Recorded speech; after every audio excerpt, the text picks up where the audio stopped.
You are listening to the Wealth Formula Podcast with Buck Joffrey.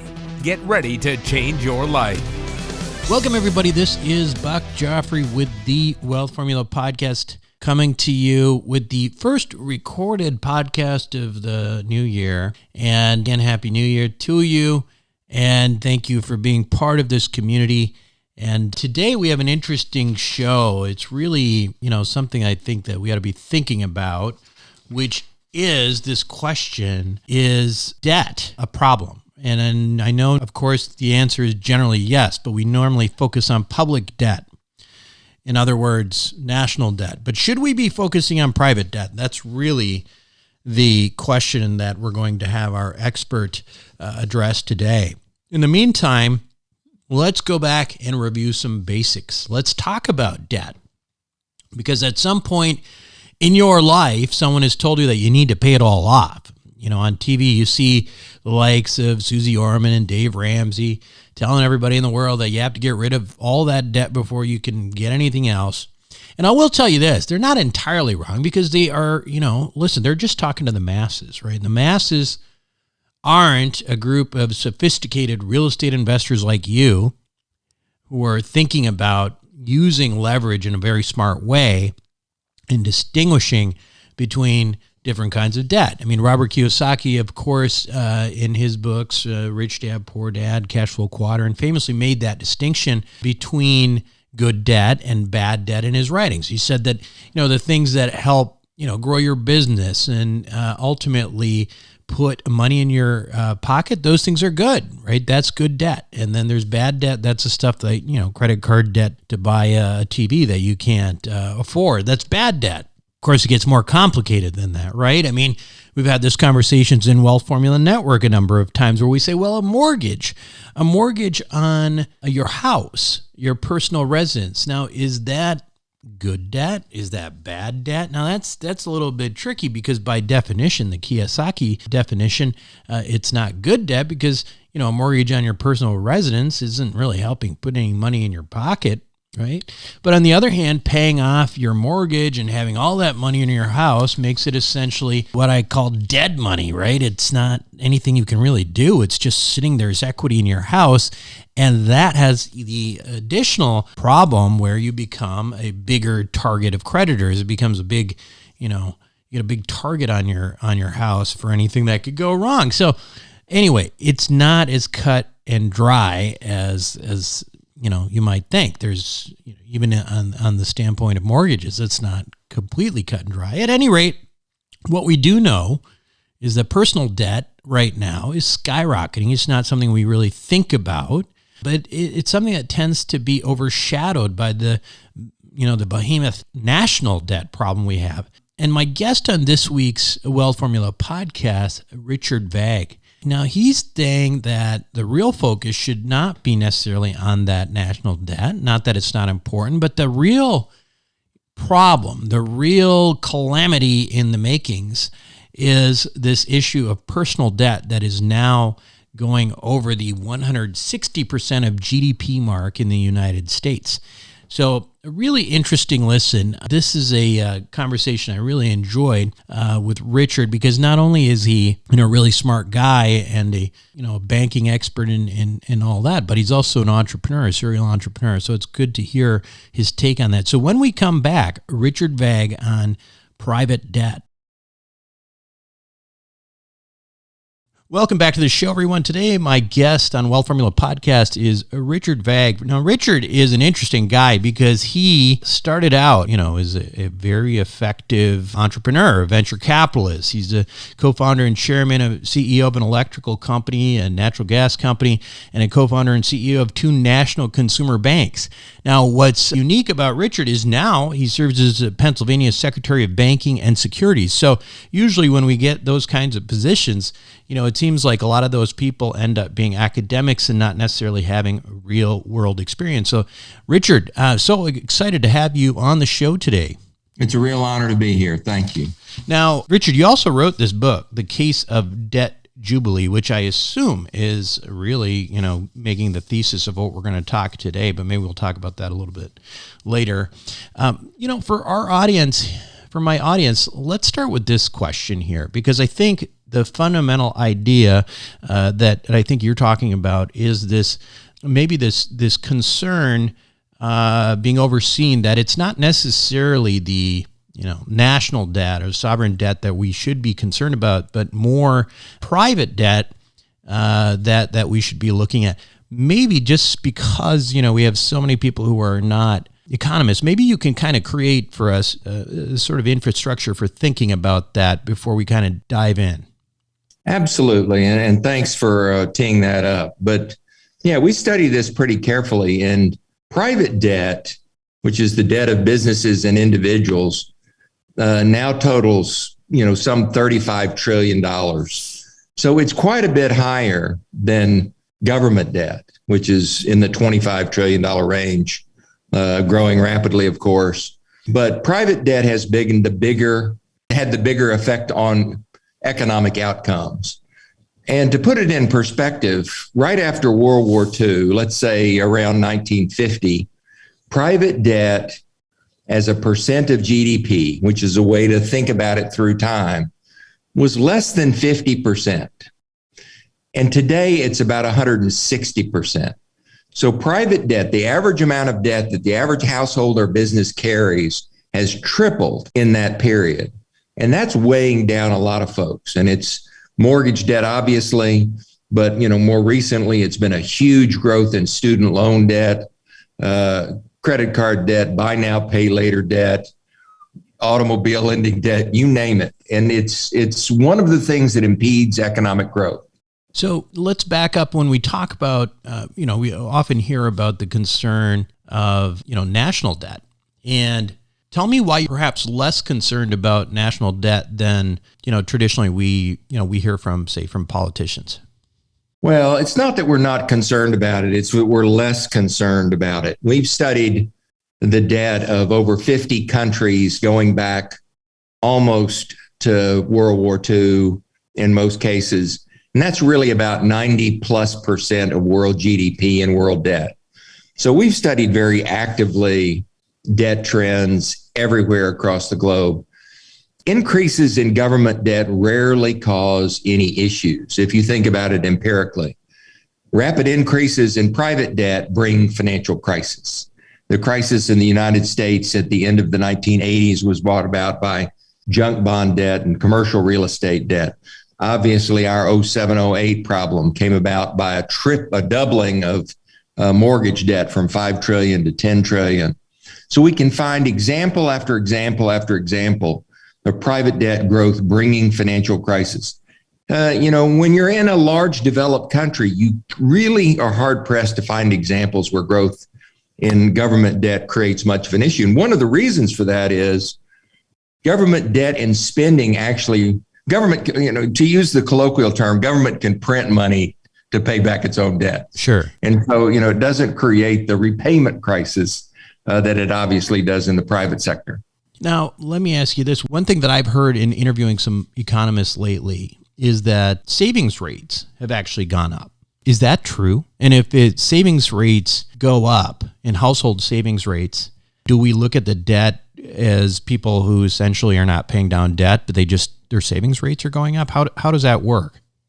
Well, I think we've had a one-time phenomenon here that's really without precedent, pretty much ever in history. We've had the government spend, and this is a fiscal congressional act, and we've seen it in the CARES Act and the more recent acts where we gave Americans across the country checks for $1,400 and $1,200, and we gave additional child support, checks for additional child support. That released on the order of $3 trillion in additional spending into the economy. So, in one respect, the answer is, of course, our savings rate is up. Yeah. The government just spent, $3 trillion, which is its debt, but the private sector's asset. So savings rates are up. That'll get depleted through time as fiscal programs disappear. Mm-hmm. Is that, I'm sure this is not where you're leading, but it just makes me think, is that an argument for the universal basic income? Well, some folks would say yes. That's its own discussion. But And, what it would suggest to you is there's capacity for that. And I think, a judicious, I'm not a person who spends a lot of time advocating that kind of a program, but I don't complain a lot when others do. I think their heart's in the right place and there might be an approach that works. But in terms of capacity, absolutely demonstrates that we have capacity. Then what other kinds of debt relief policies do you think would be effective to alleviate private debt? I mean, short of, the government handing out money and getting people to pay it off. Well, I think you have to be careful here. And this is where I think, it behooves us to think carefully about this, because some folks like presidential candidate and Senator Bernie Sanders and Senator Elizabeth Warren and others have advocated with the best intentions wiping out all student debt, which right now totals almost $1.8 trillion. Sure. And yet others have said, I think with plenty of justification, that there's an unfairness to that, because what about the folks that were responsible, that did pay down their debt, that did forego the new car and the vacations and pay down their debt? So, I think we have to think about the fairness dimension of this. And folks may remember that it was kind of in the Obama years that right around the big crisis that Obama proposed a certain kind of debt relief relative to mortgage. And a number of folks objected to that quite loudly, and the formation of the Tea Party came out of that. And again, it was just this idea of, we're going to do blanket X for somebody. That certainly will help others, but it will be unfair to many who were more responsible. So the book that you're kind enough to be visiting with me about today, I try to be thoughtful about that. In the case of student debt, for example, I propose a program where if you make a certain number of payments, let's say 8 years worth of payments, and also you do a certain amount of community service, let's call it 1,000 hours or 800 hours, that would qualify you for, a buy down of some or all of your remaining student debt. So I'm trying to kind of find a middle ground between just giving stuff away and nevertheless trying to help folks that are willing to work for that help. Yeah, it seems like maybe tie in with some of this infrastructure stuff too, or something like that, right? Yeah. Well, there's a lot of room to be creative here, and then I think it's just keeping in mind that yes, people do need an accelerated way to dispose of some of this burden, but we have to be fair about it. When you break those numbers down, because obviously I think you said 160% of GDP for private debt. How much of it is coming from mortgages? For example, obviously in my world, we have a tremendous amount of debt. We tend to think of it as good debt because it's, cash flow is covering the debt and mortgages. And in a way, the government is doing us a favor by, creating inflation, washing out the value of our debt. What's the breakdown on that? I mean, how much is this is like, personal debt versus an increase in leverage of, investors? Because presumably when you talk about private debt, you're including, the $30-40 million, mortgage that we've got from Fannie and Freddie on a $45 million property and that kind of thing. Well, it breaks down like this. If there's a roughly 35 trillion of it, about half of it is business debt. And about half of it is individual or household debt. So let's call that, 16, 17 trillion that's household debt. Well, about 11 trillion of that is mortgage debt. So you can see, the 800-pound gorilla, anytime you think about private sector debt, is mortgage debt. And that's household mortgage debt. On the commercial side, it's about 6 trillion in what I would call commercial real estate debt. And that encompasses everything from, interim construction lending to permanent mortgages on commercial properties. So any way you cut it, the big factor in private debt, and if you add the individual and commercial real estate debt together, that's about half of all private sector debt. And you are correct in saying that most of that is very productive. However, we do get into these periods, as we did in 07 and 08, where valuations become unrealistic because of an accelerated schedule of lending, Mortgage lending increased from 2002 to 2007. Mortgage lending went from 5 trillion to 10 trillion. A blind man should have and could have seen that. And yet the Fed didn't. And so you can get in trouble in real estate lending. We're not in such a period right now, I will tell you. But it is an area you can get in trouble if you're not mindful.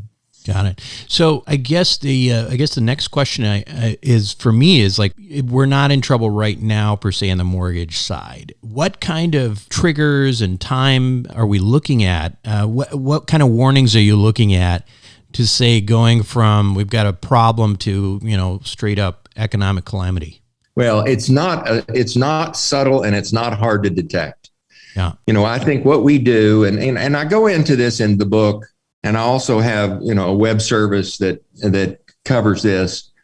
But if you look at any of these categories of debt and you divide it into GDP, that's a way to look at it through time.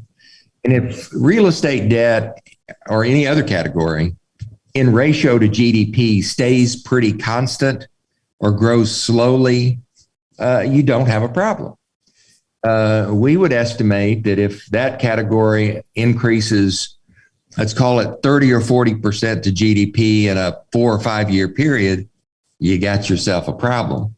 And you just you can slice that into 5 year, 1 year intervals and see that if it's growing more than 4 or 5% a year for 2 or 3 years in a row, fasten your seatbelt. And that's a pretty easy computation to make.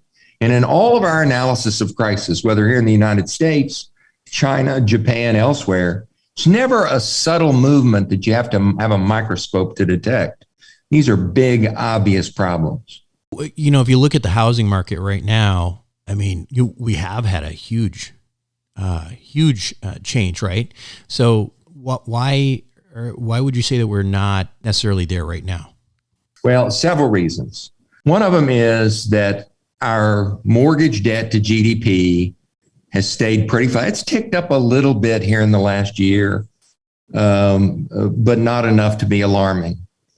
Secondly, if you look at the building and the sale of new homes or the sale of existing homes, which is very easy data to get from the St. Louis Fed or elsewhere, you'll see that the levels that we are now running, kind of our run rate now is far, far below 2005, 2006, 2007.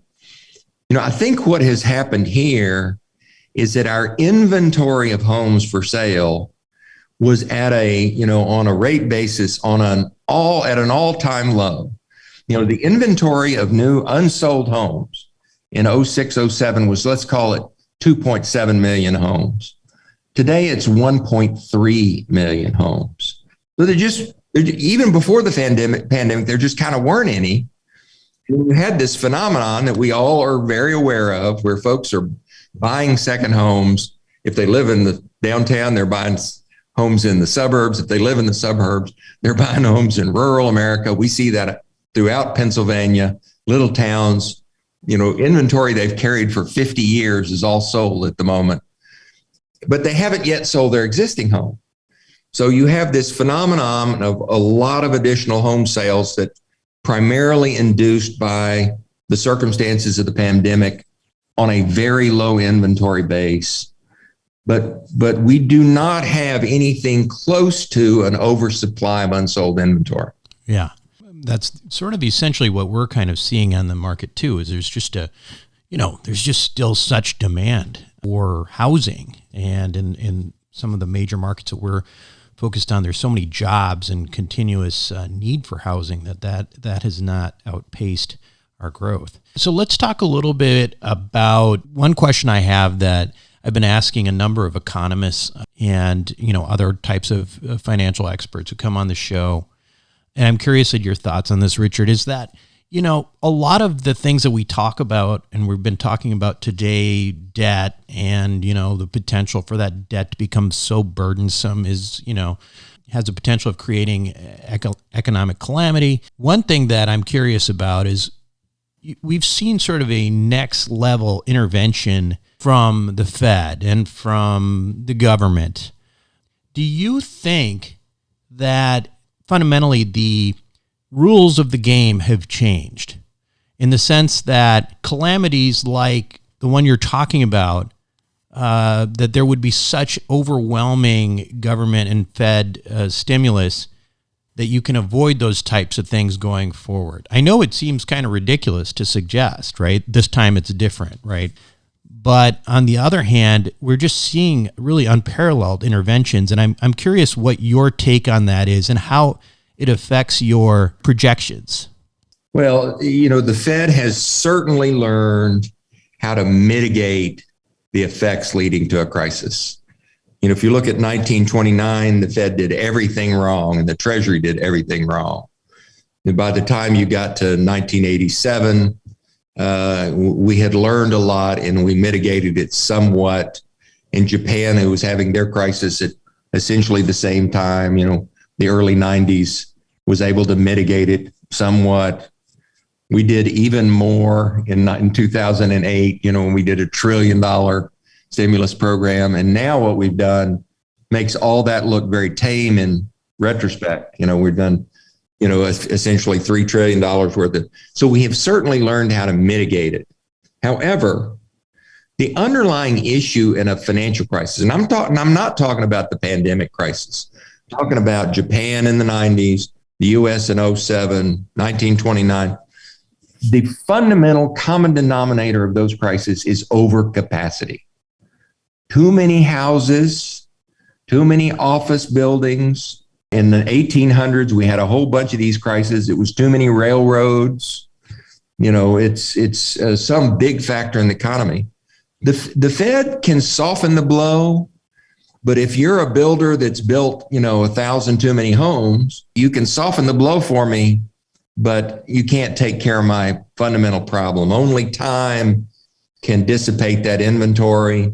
So we can cushion things a lot, but we still have a massive overcapacity problem leading to these things.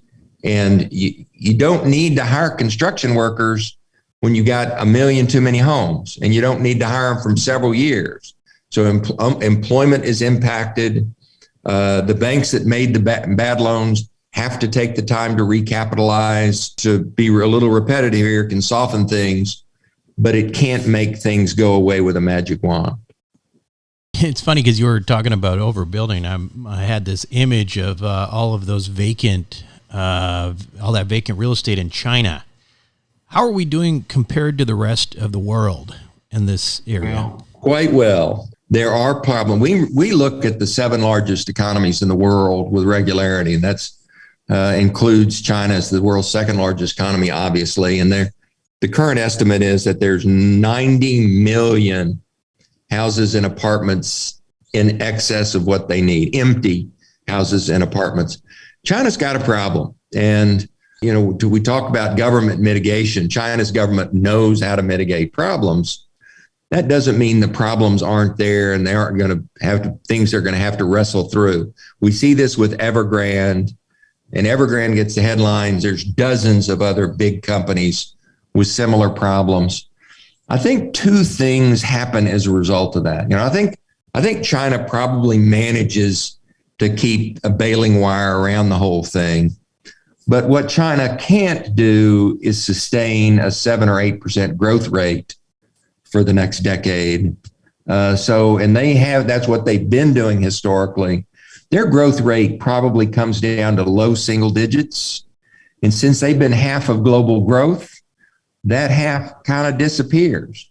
And it's not dissimilar to what happened after 98 in Japan. Japan had been growing, 15, 20% forever. And their growth from 1998 to the present is essentially been zero. And that they had just built so much excess into their economy. So I think China is in for a slower growth, and we're going to feel that around the world. And we won't feel in the form of a crisis in the U.S. There hasn't been that much cross-border lending and investment, but we will feel it in a marginal slowdown. How does that, from a day-to-day perspective, how does that kind of slowdown affect, individuals? I mean, I'm curious on that because it certainly makes sense, if you have this economy that's a behemoth, going from 8% down to 2-3% growth, that there's a global slowdown. How are we going to feel that if that happens? I think we feel it at the margin, and I think that means that if our growth was going to be 3%, otherwise it's probably 2.5% or 2.25%. I think it's not a crisis, but we have less pep in our step. You talk a little bit about a U.S. business death match with China. Will you talk a little bit about what's going on there? Well, China's gotten pretty good. Yeah. They have, I will say China has more than its share problems that it's going to be dealing with. But one of the things China has done is it has targeted investment into areas that matter for the future. And I include in that list genetic engineering, artificial intelligence, supercomputing, any number of things that, augmented reality and virtual reality, electric vehicles, and the like. And whereas we kind of had the world to ourselves for 3 or 4 decades in terms of being so far ahead of the world in technology, we have a bona fide competitor for the first time, and it's going to play out in competition for market share and protocols. And, Huawei is one of our competitors on the telecommunications side. They're going to either have more market share globally or we are, and that's going to play out sooner rather than later. There's some astonishing breakthroughs that have happened in genetic engineering. I'm associated with a cancer research group at Penn that has found the cure for certain kinds of cancer through genetic engineering. They go in and modify the DNA of the immune system to attack the body's own tumors. It's called CAR T. And there are now more trials on CAR T in China than there are in the United States, even though it was invented right here in little old Philly. So, that's what we're looking at. And so we have the first legitimate competitor in my mind that we've had in, half a century or a century. And we're going to have to up our game. Yeah, I mean, the other challenge is they don't really play by the rules, right? And there's so much theft and intellectual property theft and that kind of thing going on. I mean, what do you see the future of that? Well, you're absolutely right. But I'll tell you, there was a country back in 1800 by the name of the United States of America that was stealing, there were government sanctioned theft of Industrial Revolution secrets from Britain, right and left. Right. We weren't going to let them sit there without taking some of that for ourselves. So I don't think it's unexpected. I think there's theft between American countries. There's a certain amount you can do through the court system. But I think the answer is as much or more in accelerating our investment in future research. Let's speed up our discovery of new things. So by the time they steal them, they're obsolete. That's what we really ought to be doing. So curious about what you think, given what you've talked about today with private debt, given what you know about the condition of the country coming out of, well, I shouldn't even say coming out of a COVID crisis, because it seems like there's something else going on and everybody I know seems to have it. But what do you think's what's going to happen in the next 5 years as things start to normalize? Do you see an increase in debt and an inevitable calamity, or do you see interventions potentially being able to help? I'm just asking you to look into a crystal ball for me. Well, I think one of the things that's happened, people don't talk about this very much, but I think there is one concern about rising government debt, and that is that we're going to have even lower inflation and even more inequality. We've seen a dramatic increase in inequality just in the last 2 years from the $3 trillion that's been spent. Where did most of that end up? In the pockets of the haves rather than the have-nots. And that's a very different concern than most people have had for the last 40 or 50 years.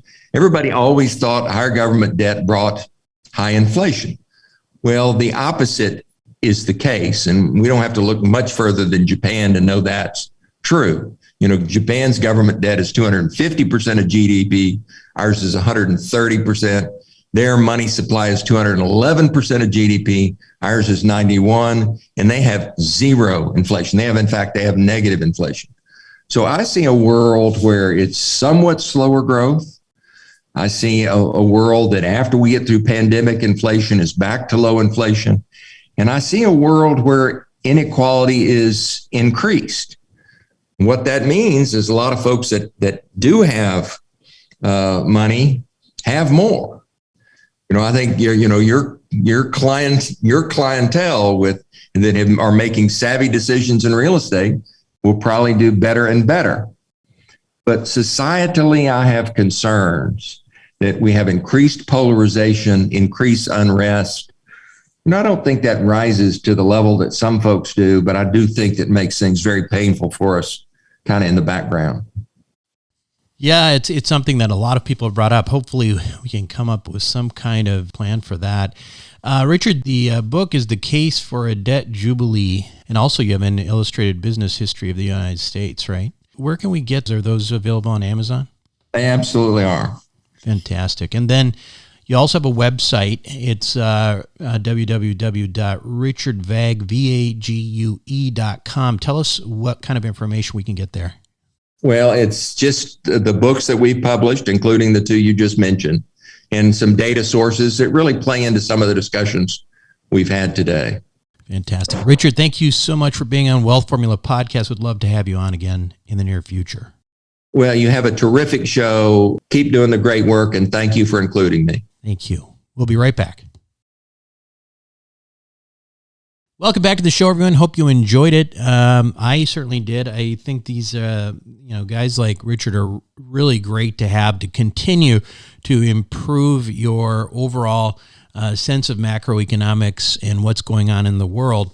Of course, I was very happy to hear his take on the residential real estate area, where he was basically talking about the dearth of home and residences for people that make this a longer runway for us, which I've been thinking that way myself, obviously, and that's a major part of why I do not anticipate changing my own investing thesis, until conditions change significantly.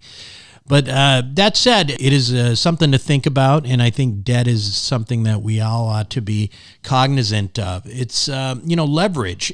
What is leverage? Leverage, we call a leverage, it's a tool, right? And a fool with a tool is still a fool. So at the end of the day, we have to make sure we know how to use that tool and we use it to our advantage and don't abuse it. Anyway, that's it for me this week on Wealth Formula Podcast. This is Buck Joffrey signing off. Thank you for listening to the Wealth Formula Podcast. Visit us on the web at wealthformula.com. The information contained in this podcast are opinions, not fact.